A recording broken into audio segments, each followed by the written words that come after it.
Oke, selamat siang adik-adik. Pada kesempatan ini saya akan menjelaskan tentang besaran dan satuan fisika SMP kelas 7. Ada beberapa poin-poin yang akan kita pelajari dari pelajaran besaran dan satuan ini. Yang pertama ada pengukuran, yang kedua itu besaran pokok dan satuan, yang ketiga itu besaran turunan dan satuannya. Sekarang kita masuk ke topik pengukuran. Apa sih pengukuran itu? Nah, pengukuran adalah kegiatan penentuan nilai dari suatu besaran dengan membandingkan besaran tersebut dengan besaran sejenis sebagai standar atau ukuran baku. Nah, misalnya adik-adik itu melakukan pengukuran suhu menggunakan termometer, ataupun melakukan pengukuran tegangan listrik di rumah menggunakan multimeter. Nah, kemudian dari pengukuran-pengukuran tersebut, adik-adik akan memperoleh nilai dari pengukuran tersebut. Nah, di mana nilai itu disebut dengan data kuantitatif. Nah, kuantitatif itu artinya berupa angka dan perhitungan-perhitungan matematis. Di dalam fisika ada yang namanya besaran. Apa sih besaran itu? Nah, besaran itu adalah segala sesuatu yang dapat diukur dan dinyatakan dengan angka dan satuan. Jadi, besaran fisis adalah sifat-sifat khas yang mencirikan suatu gejala alam benda yang dapat diukur. Besaran fisis juga bisa dinyatakan dengan sebuah istilah dan biasanya disingkat dengan berupa simbol berupa huruf yang unik. Hubungan antara besaran-besaran fisika biasanya dinyatakan dengan rumus fisika. Besaran fisis biasanya dikelompokkan menjadi besaran pokok dan besaran turunan. Nah, dalam besaran fisika ini tidak akan luput dari yang namanya satuan. Tentu besaran fisika ini memiliki yang namanya satuan. Apa sih satuan itu? Ya, satuan itu adalah simbol yang telah disepakati bersama untuk menyatakan sebuah nilai besaran fisis. Hasil pengukuran sebuah besaran fisis dinyatakan dengan sebuah nilai disertai satuannya. Nah, berikut ini adalah namanya.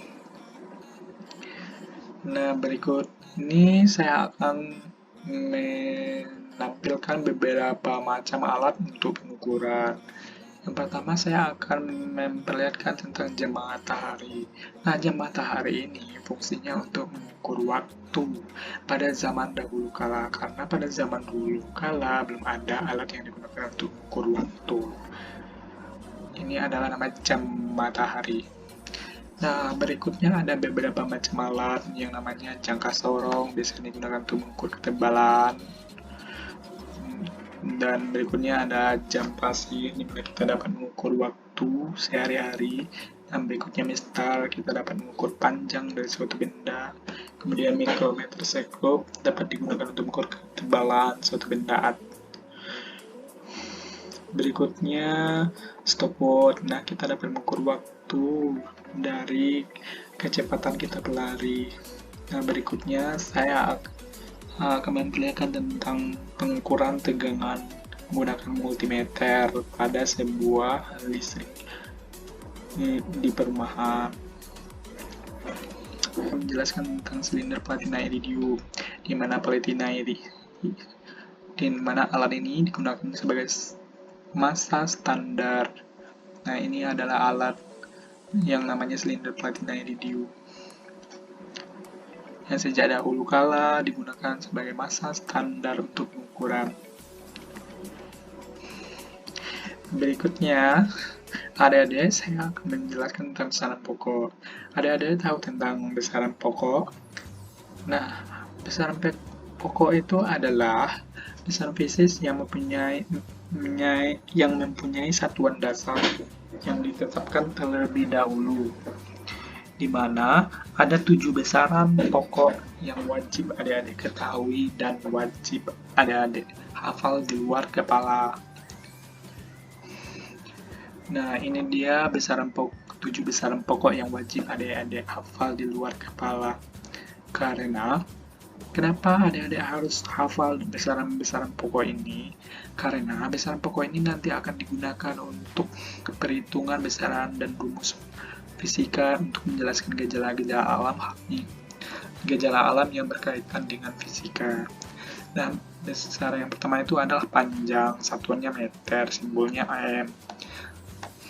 Besaran yang kedua massa, satuan dasarnya kilogram, lambangnya kg.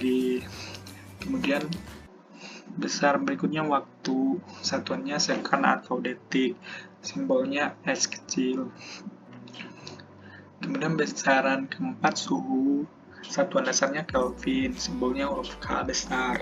Kemudian kuat arus, satuan dasarnya ampere. Kemudian lambangnya huruf A besar. Kemudian ada besaran pokok yang namanya intensitas cahaya, di mana intensitas cahaya ini satuan dasarnya adalah candela. Sedangkan lambang dari candela ini adalah CD. Kemudian besaran yang ketujuh adalah jumlah zat, satuan dasarnya adalah mol. Di mana jumlah zat ini biasanya digunakan untuk besaran kimia dan perhitungan termodinamika. Ketujuh besaran pokok ini telah diakui secara internasional sebagai satuan dasar dalam semua pengukuran sejak tahun 1954. Berikutnya, berkat dari pertemuan para ilmuwan, ditetapkanlah dalam sebuah forum 7 besaran pokok ini sebagai satuan standar internasional, di mana satuan internasional ini disebut dengan satuan SI, dibuat pada tahun 1960. Berikutnya saya akan menjelaskan tentang satuan dari besaran pokok ini. Apa sih maksud dari 1 meter itu? 1 meter adalah sama dengan jarak yang ditempuh dalam cahaya dalam ruang hampa udara selama 1/299.792.458 sekon. Dan kemudian adalah besaran massa, satuannya kilogram, di mana 1 kilogram adalah massa sebuah silinder logam yang terbuat dari paduan logam platina dan iridium yang tersimpan di International Bureau of Weight and Measure di kota Sèvres, Prancis. Kemudian besaran waktu, satuannya second, di mana 1 second adalah waktu yang diperlukan oleh cahaya yang dipancarkan atom cesium-133 untuk bergetar sebanyak 9.152.770 kali. Kemudian besaran suhu, satuannya Kelvin, di mana Kelvin ini dapat dari suhu triple, suhu ketika terjadi kesetimbangan antara fasa cair, uap dan gas dari air didefinisikan dengan nilai 273,16 Kelvin, di mana 1 Kelvin adalah 273,16 derajat Celcius.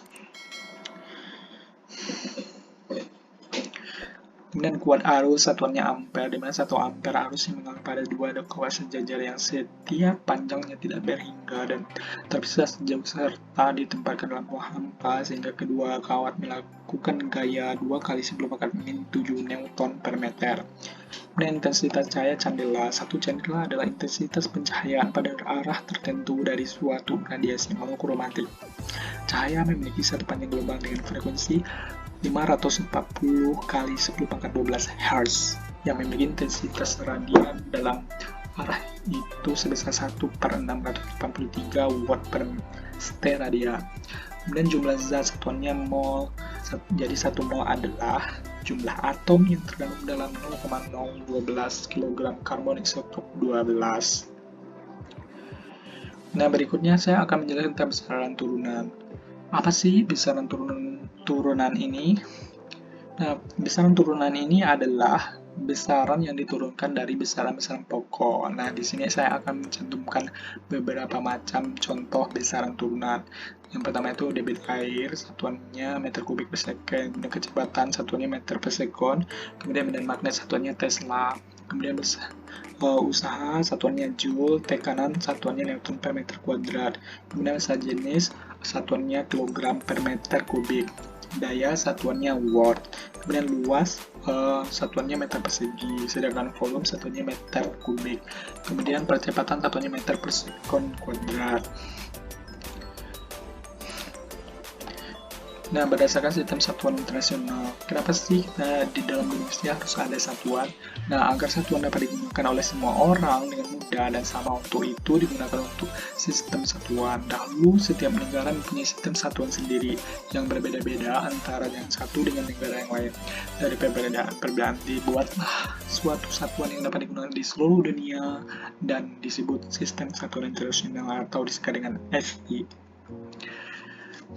Nah, adapun syarat-syarat yang dipenuhi oleh sebuah satuan adalah yang pertama itu satuan itu harus bersifat tetap, kemudian satuan harus mudah ditiru dan diperbanyak sesuai dengan aturan satuan asli, kemudian satuan bersifat internasional. Nah, kelebihan dari sistem SI ini adalah kemudahan dalam pemakaiannya karena menggunakan sistem desimal kecepatan 10. Nah, berikutnya saya akan menjelaskan tentang awalan satuan menurut sistem metrik. Nah, di sini adik-adik harus menghafalkannya beberapa macam awalan satuan untuk perkalian dalam perhitungan rumus-rumus fisika. Nah, diantaranya ada iota disebutkan dengan huruf Y besar, zeta hurufnya dengan huruf Z kecil, dan huruf hexa sebagai huruf E besar, peta dengan huruf P besar, tera dengan huruf T besar, giga simbolnya huruf G, mega huruf M besar, kilo huruf K besar, hekto huruf H besar, deka huruf D besar, kemudian desi huruf D kecil, senti huruf C kecil, mili huruf M kecil, mikro huruf U di gak ada garis sebelah kiri, kemudian nano huruf N kecil, pico huruf P kecil, femto huruf M kecil, dan alto huruf A kecil, septo Z kecil, dan yocto huruf Y kecil. Dimana adik ini semuanya harus hafal di luar kepala dengan adik bisa menghafalnya mulai dari sini. Dimana deka itu huruf D kecil, jadi kan nilainya 10 pangkat 1, nanti berurutan ke atas sampai ke atasnya, kemudian hekto 10 pangkat 2, kilo 10 pangkat 3, mega 10 pangkat 6, giga 10 pangkat 9, tera 10 pangkat 12, peta 10 pangkat 15, kemudian hexa 10 pangkat 18, dan zeta 10 pangkat 21, dan iota 10 pangkat 24. Nah, berikutnya untuk yang desi sampai ke bawah ini adik-adik juga harus hafal, dan bukan dihafal tapi dipahami saja. Kemudian dimana ini desi nilainya 10 per min 1, senti 10 per min 2, nilainya 10 per min 3, dan mikro ada 10 per min 6, nano nilainya 10 per min 9, dan seterusnya sampai ke bawah. Nah, ada beberapa macam sistem satuan dalam sains dan teknik. Nah, ada dari besaran pokok dapat dua satuan yang sering digunakan. Ada dua sistem, namanya satu sistem CGS, kepanjangannya cm gram sekon, dimana dapat dari besaran panjang, massa, dan waktu. Kemudian sistem yang kedua sistem MKS, meter kilogram sekon, dimana juga dapat dari besaran pokok, panjang, massa, dan waktu. Oke, thank you. Terima kasih pada kesempatan ini. Mungkin cukup demikian dari pelajaran yang dapat saya sampaikan tentang besaran dan satuan.